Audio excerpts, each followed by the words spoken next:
பெற்ற அம்மாவே என்னை பெரிய கண்டாயா, 10 மாதம் என்ன சுமந்து பெரிய கண்டாயா, உனக்காக காத்து இருக்கேன், இந்த செல்ல மகன் உனக்காக காத்து இருப்பேன்.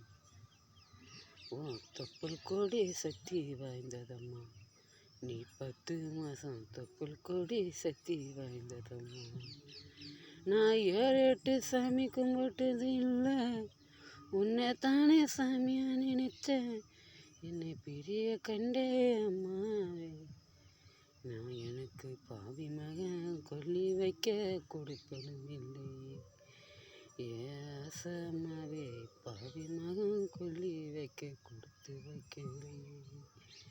10 மாதம் நீ சமந்த கண் மூச்சை நீ காத்த அத்தனையும் நான் மறக்க